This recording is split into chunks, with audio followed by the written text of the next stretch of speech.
Is Anirudh Krishna. He will tell us about hyperbolic and semi-hyperbolic surface codes for quantum storage. All right. Hi, everyone. I'm Ani. I'm a PhD student at the University of Sherbrooke, where I work with Professor David Poulin. Today I'm going to be telling you about a project that I had a chance to contribute to last year when I was visiting Professor Barbara Hall's group in Germany. And it's to do with hyperbolic codes. This is a joint work with Nicholas Breukman, Christophe Villot, Earl Campbell, and Barbara Hall. So I'm going to begin by telling you why we set off on this quest. So as we know, the surface code is the community's preferred architecture. It's got simple local 2D connectivity. The qubits and the checks are each connected only to 4 of their neighbors. And it also comes equipped with simple syndrome extraction circuits. And for all this, it seems to have a high noise threshold. On the flip side, it only seems to be able to encode 2 logical qubits. And so one might ask whether with increasing block size, if we keep the distance fixed, if we look at the toric code, the cost for encoding each logical qubit seems to increase. So one might ask whether we can have a better bang for buck ratio by being able to squeeze more qubits, more logical qubits into our code by choosing a different code. And to tackle this problem, people have been studying a class of quantum error correcting codes called LDPC codes. And this property of being LDPC is endowed to a family of stabilizer codes. And I've indexed elements in this family here using I. The block size Ni increases with increasing I. And we'll say that a code is quantum LDPC if every qubit interacts only with a constant number of stabilizers, and every check only checks a constant number of qubits. That is constant, meaning it doesn't scale with the size of the block. So a few years ago, Dan Gottesman managed to show that if we had quantum LDPC codes that satisfied certain properties, then we could potentially have significant savings with regards to this bang for buck ratio. And in particular, he required LDPC codes which satisfied 2 properties. First, that these LDPC codes should be capable of encoding a number of logical qubits that scales linearly in the block size. And 2, that they're able to correct these logical qubits from a number of errors that also scales linearly in the block size. And if both of these things are true, then he showed that if you were given an ideal circuit that works with k qubits, then you could make a fault-tolerant counterpart which works with a constant times k qubits. So, of course, buyer beware. We read the fine print before taking this result. And what we have to be careful about is, first of all, such codes don't exist. Codes that satisfy both these properties don't exist. And our best candidates so far are 2 classes of codes. First, the hypergraph product code, which I will not be talking about today. And the second are the hyperbolic codes. And I guess they fall into subclasses. And today I'll be talking to you about the 2D hyperbolic codes. So with regards to Gottesman's concerns, the number of encoded qubits scales linearly in the block size. But unfortunately, the distance only scales logarithmically in the block size. The second thing to be careful about when we're looking at Gottesman's result is that this result is asymptotic in nature. So it doesn't say, it doesn't tell us anything about actual performance. And I guess that's really part of what motivated this work, which is we're trying to ask what might happen if we perform simulations and if we can have a handle on what thresholds and performance for this class of codes would look like.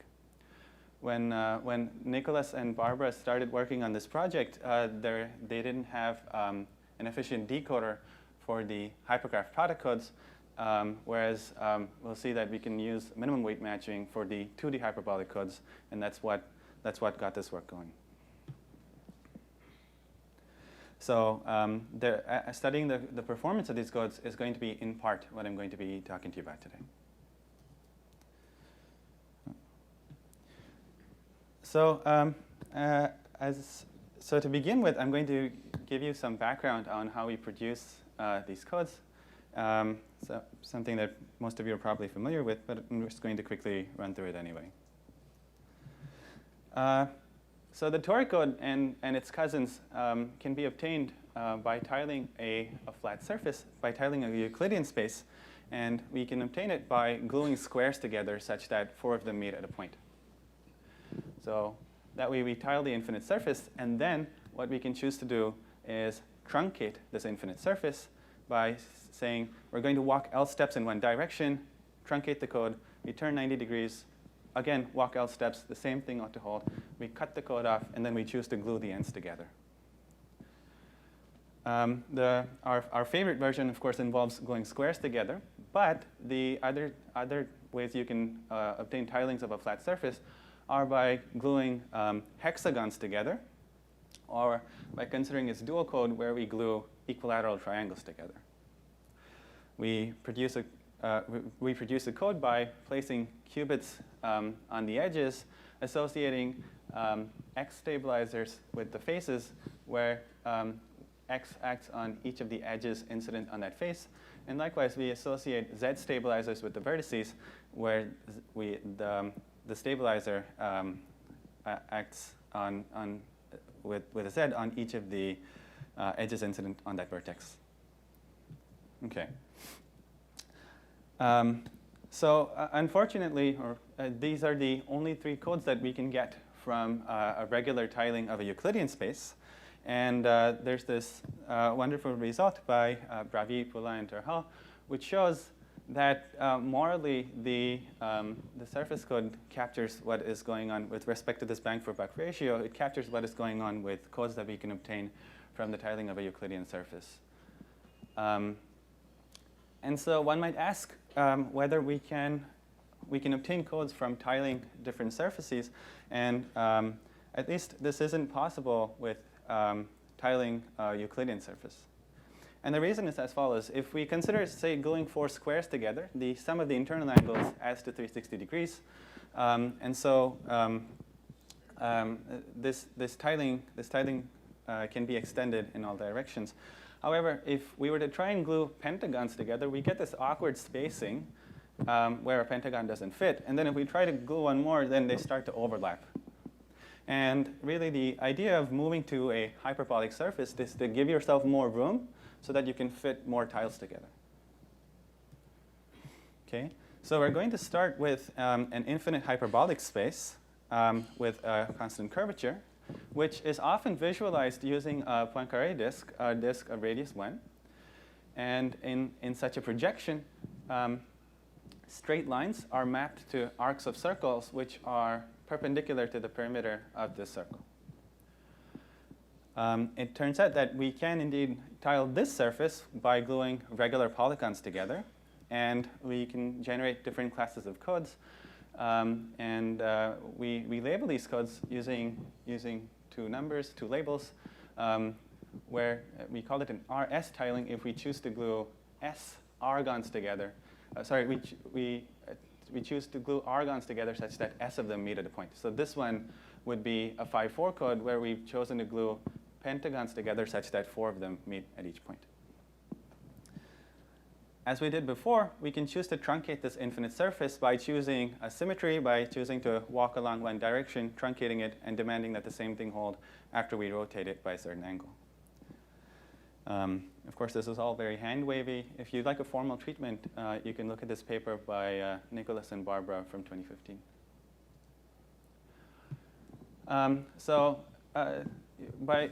We can consider really a trivial example where we just have an octagon, which I've colored like so, and we can choose to glue the edges according to the coloring here. And what this does is it forms a surface with 2 handles. And in general, what you can do is glue these things together, and then by choosing appropriate boundary conditions, you can glue the edges together to form a finite code. The advantage of using these tools from geometry and topology is that you can show that the number of encoded qubits, this recipe would lead to a number of logical qubits that scales linearly in the block size, and this falls out of something called the Gauss-Bonnet theorem. However, if you're topologically handicapped, there's another way that we might be able to show this, merely by edge counting. Suppose we had n physical qubits. Then going back, each of these edges, which represents our qubit, is connected to two ends and two faces. So if we were to consider the number of physical qubits, the number of connections that they have to the Z stabilizers, which in this case I've assumed to lie on the faces, has to match the number of edges that are incident on that qubit. Likewise, you can consider the number of connections that every qubit has with the X-type stabilizers. The number of encoded qubits then is merely the number of physical qubits minus the number of constraints that arise from these stabilizers. And we just have to be careful not to overcount, because we've enforced these periodicity conditions by choosing to walk in two directions and truncate our code. This gives us a certain rate for our code, which in this case is really the rate of the 5/4 code, which I showed you in the previous picture. Now, these ideas from geometry are very powerful. Nicolas Delphas some time ago also managed to show that if we were to have a hyperbolic code where the number of encoded qubits scales linearly in the block size, then the distance of these codes is restricted to scale logarithmically with the block size for some constant c. Right. So these are properties of this code. And another thing that I should mention is what we might be interested at this point: how do we embed this in 2D? We expect there to be non-local connections. So it's important to point out that perhaps this is not suitable for all architectures. Our proposal is perhaps it's better suited for modular architectures, or something like an ion trap, where you can have more than just nearest neighbor interactions. Okay. So to give you a small example, to help you visually, I'm going to talk about the smallest code that we'll be dealing with, which emerges from a 5/4 tiling. So what we have here is a tiling where we've glued pentagons together such that four of them meet at a point. We've truncated our surface, and I'm not sure how clear this is, but we've labeled these edges. And what we're going to do is create a finite tiling by gluing edges together that have the same label. In so doing, we form a code with 60 physical qubits, 8 logical operators, and one that can correct 4 that has a distance of 4. We can also represent this code in a nice manner by using a self-intersecting polytope, where we take these pentagons, and by skewing them as using the recipe shown here, we can obtain a dodecahedron. And on this figure, the edges represent the qubits, and these highlighted edges represent the logical operators on the surface. So these are the X-type and Z-type logical operators.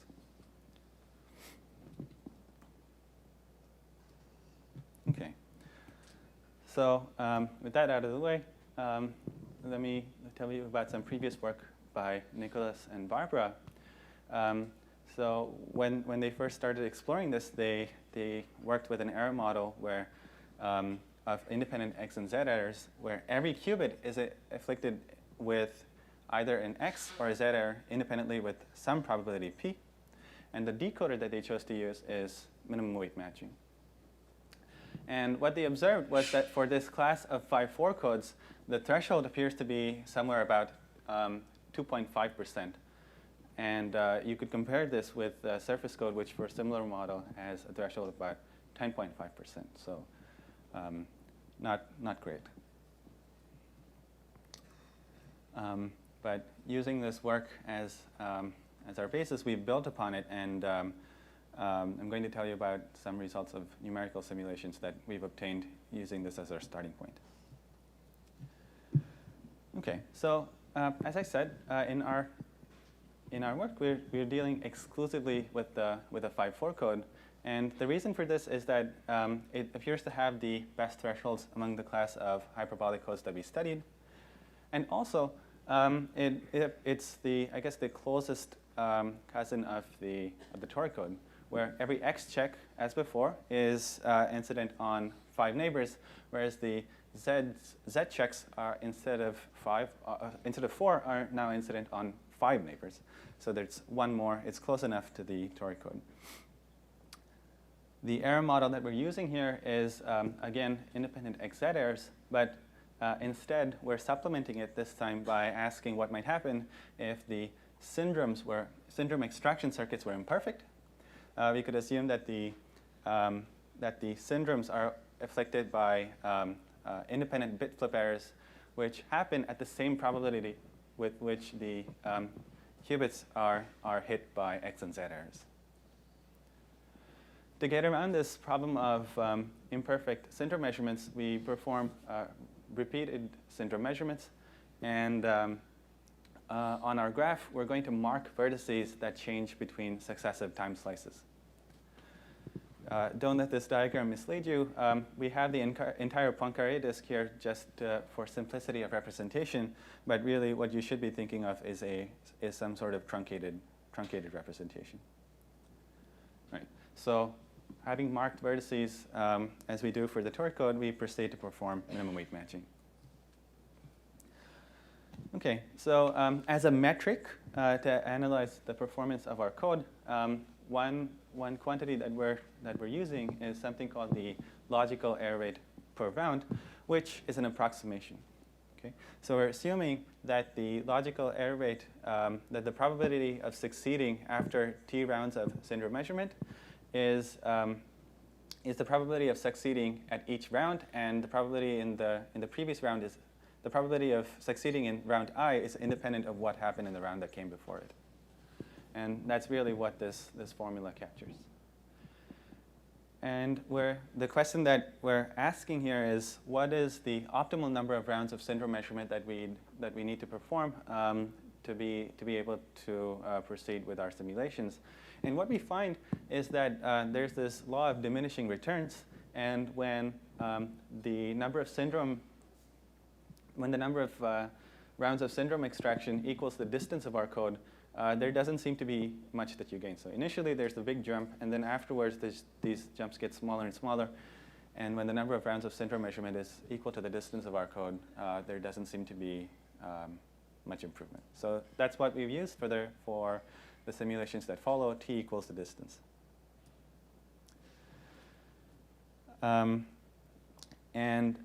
With that, what we find is that we have some indications from our simulations for certain classes of codes that we studied that have an increasing distance and increasing block size, that we see a crossover roughly at about 1.5%.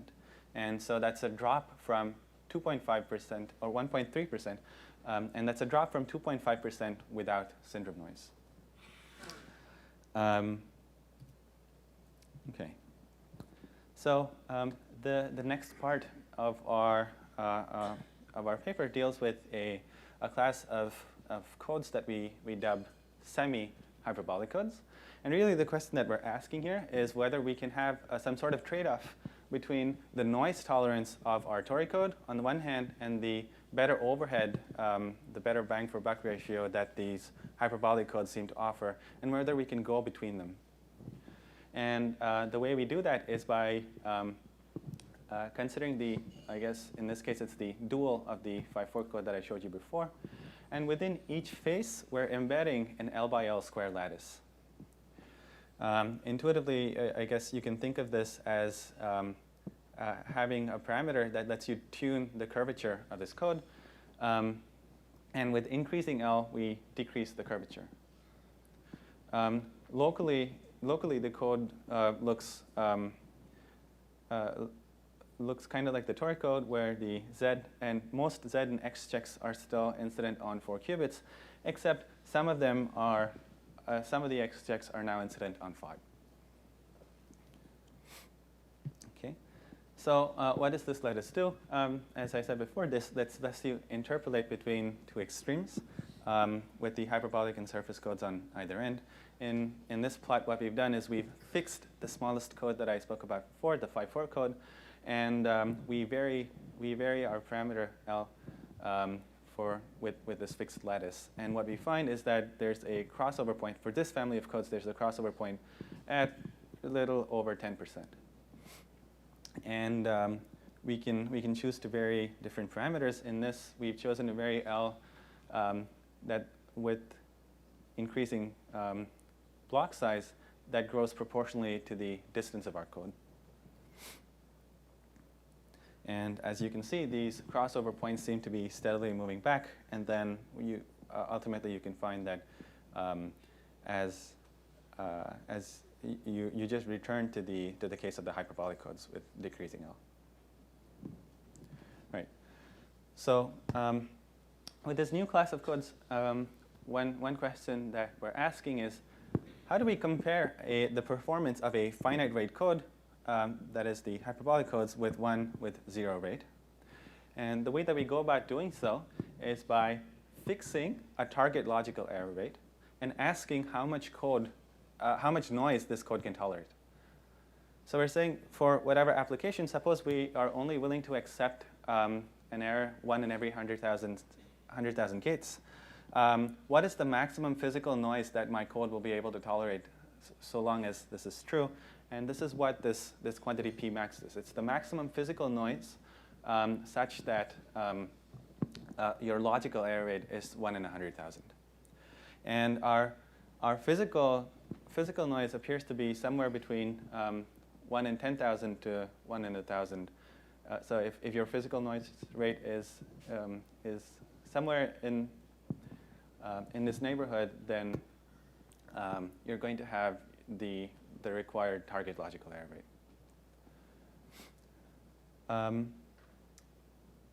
We go a little further, and we have some pretty plots.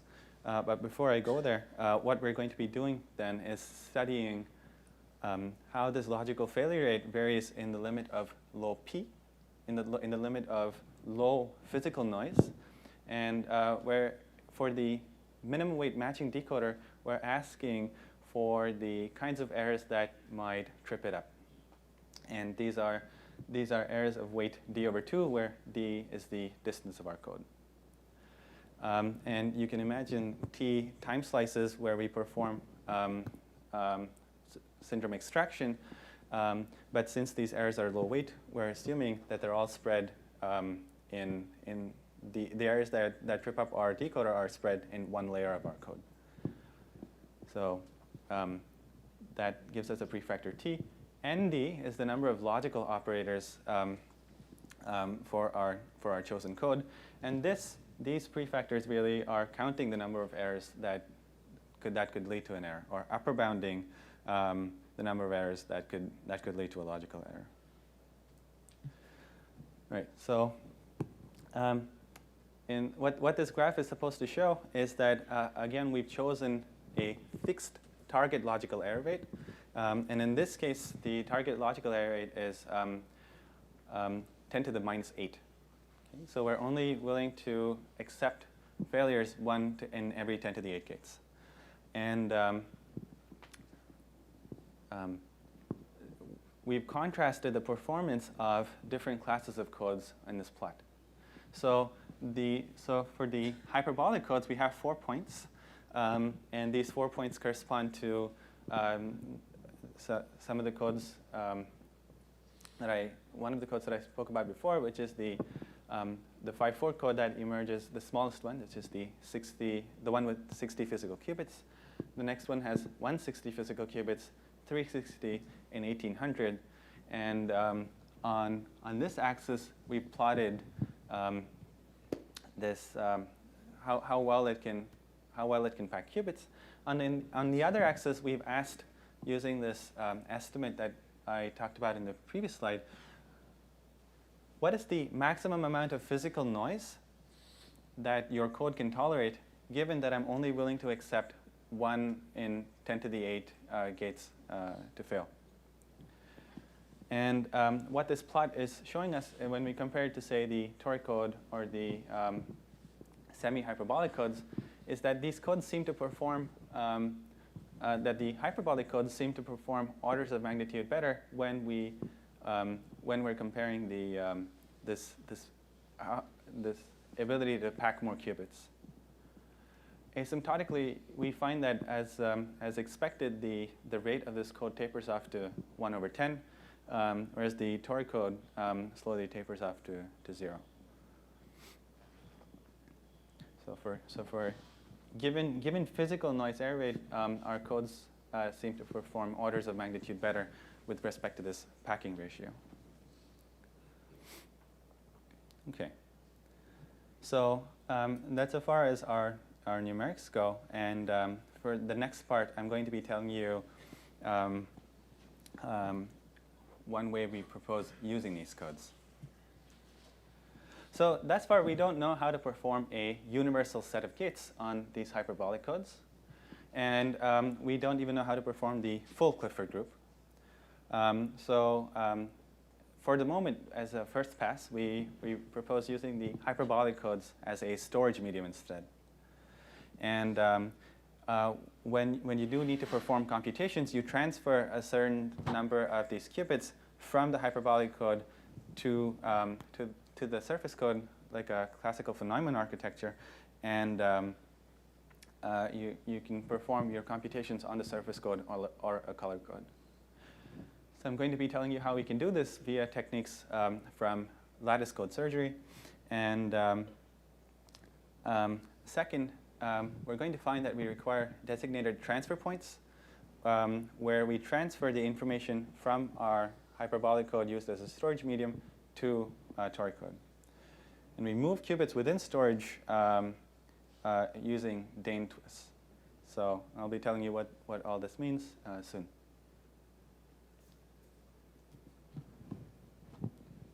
So when we'd like to be able to perform 2 tasks on qubits in storage. First, we'd like to be able to measure these qubits in the Z or the X basis. And second, we'd like to be able to retrieve these qubits from storage into our computational space.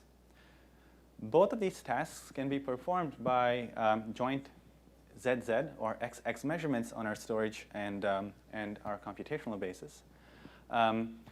So for instance, if you wanted to perform the first one, you set the computational space to either 0 or plus, and performing this would yield a measurement. And to transfer qubits from your hyperbolic code into your surface code, you could use a teleportation which uses these joint XX and ZZ measurements. So the techniques that we use here are techniques of lattice surgery, which have been generalized from this paper by Horstman.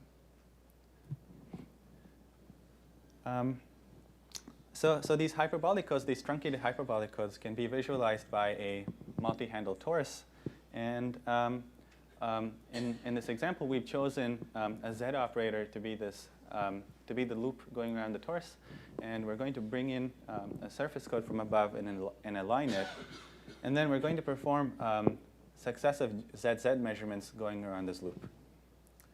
And in so doing, what we find is that the X operators that lie along the boundary are going to be confused.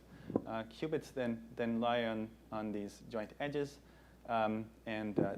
We have X stabilizers which have weight 8. So that lets you perform these measurements. And then to split, we can measure these local X stabilizers again, which may result in correlated errors. but these can be corrected using, using techniques that we're familiar with. Okay, so that's so far as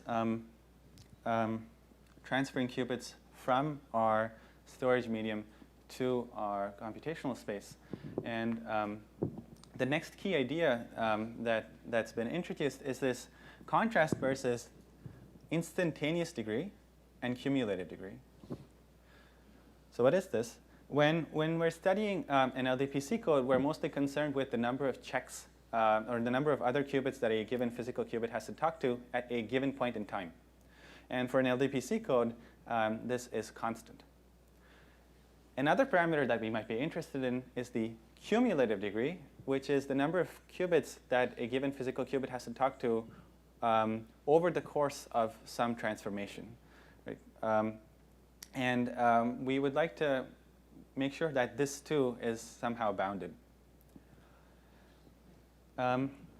So when we consider transferring qubits from our storage to our computational space, if we had merely one ancilla qubit, this ancilla then has to talk to several different physical qubits, several different logical qubits, and therefore several different physical qubits. So the cumulative degree of our ancilla then blows up. On the other hand, if we had merely one ancilla per logical qubit, then we give up this overhead advantage that we strived so hard to achieve. So instead, we'd like to aim for this Goldilocks zone where we have designated transfer points, and there are going to be a fixed number of these toric codes that we use to transfer our qubits to, and we're going to be able to move qubits within storage to these transfer points. So if we imagine this multi-handled torus, and our transfer toric, our computational toric code here, we could transfer our storage information and then transfer it. And for the kinds of techniques that we obtain via Dane twists, we find that the cumulative degree of our physical qubits scales with the distance of our code. And for the hyperbolic codes, this grows logarithmically in the block size. Right, so what are these Dane twists? The idea here is merely to twist the surface along some non-contractible loop. What that ends up doing is that if we were to have some loop that runs past this blue loop, in performing this twist, it picks up a component along that non-contractible loop. What we are interested in is the number of times the loop wraps around the handle modulo 2, because doing this twice then returns you to an identity transformation for polys.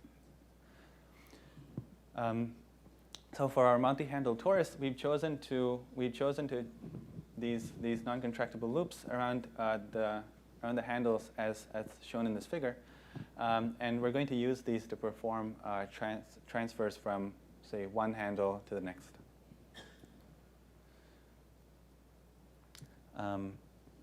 So what would this look like for the example of the toric code? What you could imagine is every physical qubit interacting with its neighbor via C0, as shown in this figure. And if you perform this C0 using these usual rules of stabilizers, you can show that this operation performs a twist by one rung. Okay, and then we can repeat this process several times to show that that by performing this process repeatedly, we perform a twist along a non-contractible loop, as I described in the previous slide. So this will require a cumulative degree of square root n, because that's the number of times you're going to have, that's the length of our logical operator, and that's the number of times that you're going to have to perform a twist before you can complete this operation. It turns out that we can generalize this idea to the 5-4 codes in a similar manner, except it isn't as simple as it is for the toric code, but it's possible. And we just have to be careful how we go about doing so. And by performing these CNUTs, you can find the details in our paper. By performing these CNUTs as shown, we again perform a twist by one rung, and by performing it repeatedly, we have a cumulative degree, as in the Tori code, which scales as the distance of our code, which is logarithmic in the block size. All right, so I guess I'm done a little early, but to summarize, what we managed to show is that the hyperbolic codes seem to have a favorable overhead with respect to the surface code. We've introduced this new class of codes called the semi-hyperbolic codes, which lets us interpolate between the two extremes. And these let us trade overhead for noise tolerance. And finally, we provided techniques to read from and write to hyperbolic codes, which lets us move qubits within storage and also transfer them to designated transfer points. One of the key ideas that underlies this work is to be able to contrast instantaneous degree versus cumulative degree. And we show that the cumulative degree also scales only as the log of the distance. All right, I'm done. Thanks.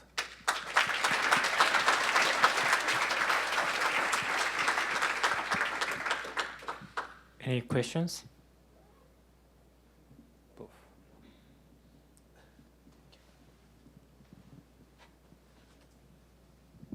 Is it possible to introduce boundaries to these codes, and is that something you've looked at?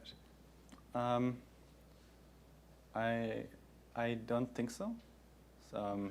So I guess that's still something that needs to be done.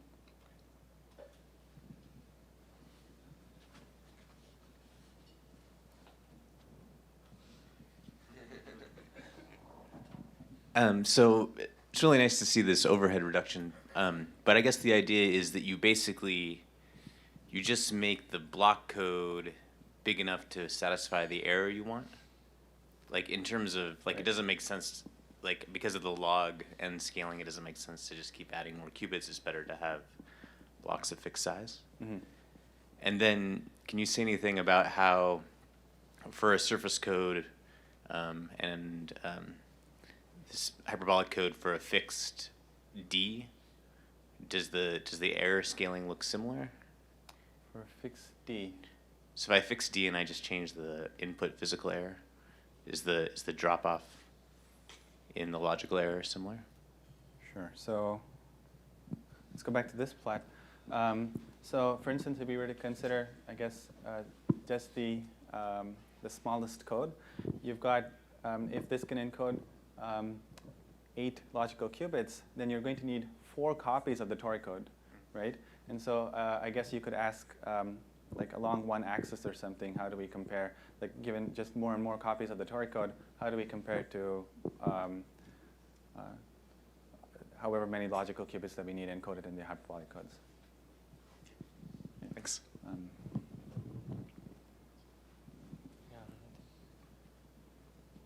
So yeah, it's good to have this plot because it seems like these hyperbolic codes are advantageous, but somehow when a logical error occurs, then you would expect it to occur on, you have no control over which logical qubits it affects.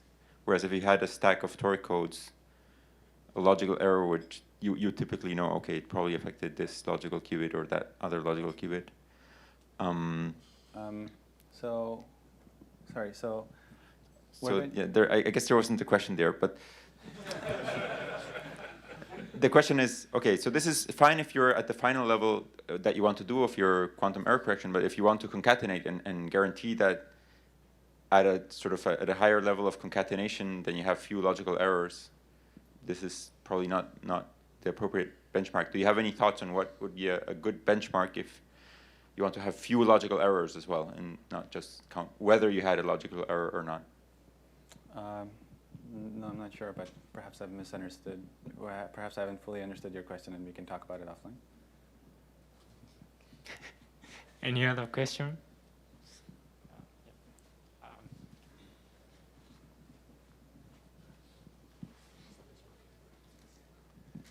So, okay, so you don't have logic for these codes yet, right? You don't know how to do gates. Right. So Reichart and Chow give a prescription for, a very general prescription for how to perform, say, CZ and CCZ gates for Okay. CSS codes, right?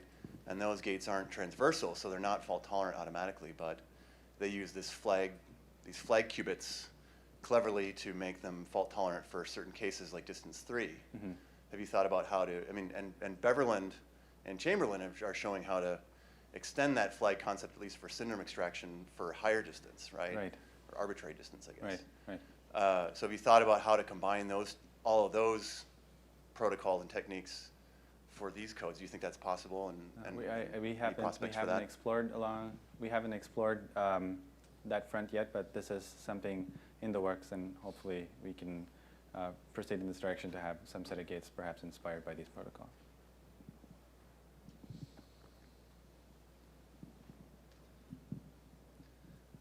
So during the decoder, when you use the perfect matching with the toric code, if I give you 2 points, it's very easy to find a geodesic, a shortest path that connects these points. Here, it seems that it's going to be one of the bottlenecks of the decoder. So do you have a way to speed up this thing, to have a nice representation of hyperbolic codes or your lattice, so that when I give you 2 points, you can, in constant time, or in linear time, find the shortest path between 2 points? Right, so I guess in this case we're using Dijkstra's algorithm to find the path between these 2 points.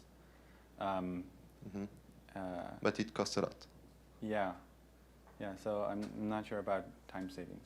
I'm not sure what you do if you wanted constant time. And do you think it's the dominant complexity of the decoder? Yes. Okay. Yes, it is. It is. So it costs more than doing the perfect matching.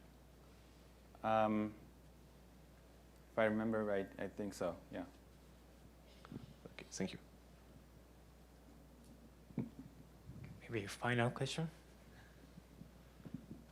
But couldn't you pre-compute all the distances and store them in a table that's quadratic in the size of the code? That's what we did for larger block sizes. Okay, so let's thank the speaker again. Thanks.